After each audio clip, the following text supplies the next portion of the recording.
Hey everyone, this is another camera photography video that the subject is really compact flash cards. You can use them for a number of things, but I happen to be discussing them in the framework of photography. So my camera, I have a Canon DSL series Mark II, 5D Mark II camera. It takes basically 21 megapixel pictures, so the image size can be between 18 and 26 megabytes each per image in the RAW mode, or it takes high definition video 1080p, so I can consume storage really quickly. And this is just a tips video basically around different brands and sizes you can get for compact flash cards.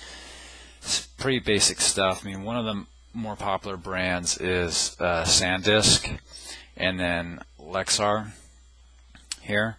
There are some certainly other brands out there. I have the best and most reliable experience with the SanDisk brands.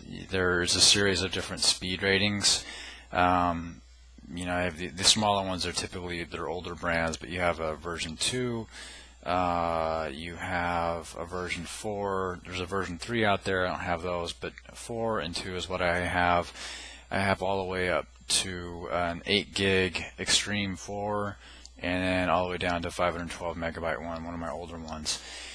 We'll talk about speed in just 1 minute, and then I kind of have an off-brand one, Transcend.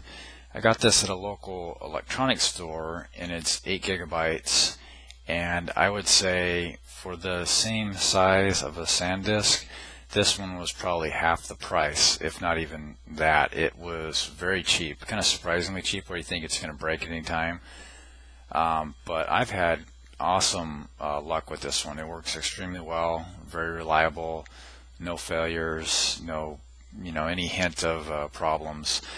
So I can say that I would probably buy this brand again if you can find it. So there's that.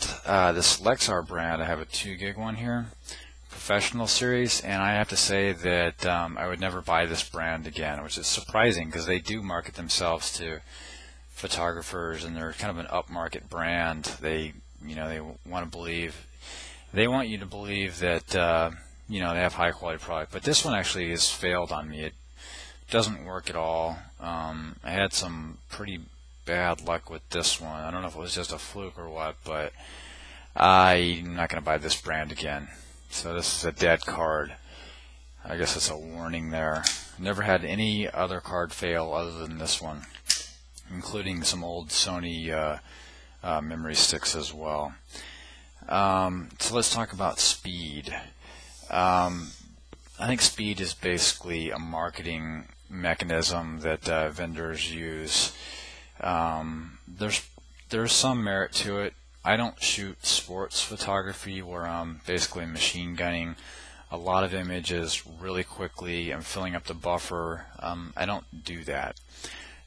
You might see that someone taking a picture of a speeding motorcycle or something. You're holding down the trigger on the camera, and you're rapid fire taking probably 30 to 50 pictures all at once. That motorcycle going around a track, for example. That might be relevant to the speed of your memory card. It's probably better to have one of these faster ones. I think this is the fastest one out there. It's Extreme 4 UDMA. That's the new style. But if you're just doing portraits, a little bit of machine gunning, large data volumes, what I've always been told and read is, and what was recommended to me at the photography store, is that for HD video, for example, or these large picture files, you really need this Extreme, for high-speed UDMA cards. It says 45 megabytes a second. But in reality, after having this for a while, this one and this one basically, in my mind, act just the same way. When I'm recording an high definition video, I don't get any difference is between these two cards or any of these other cards.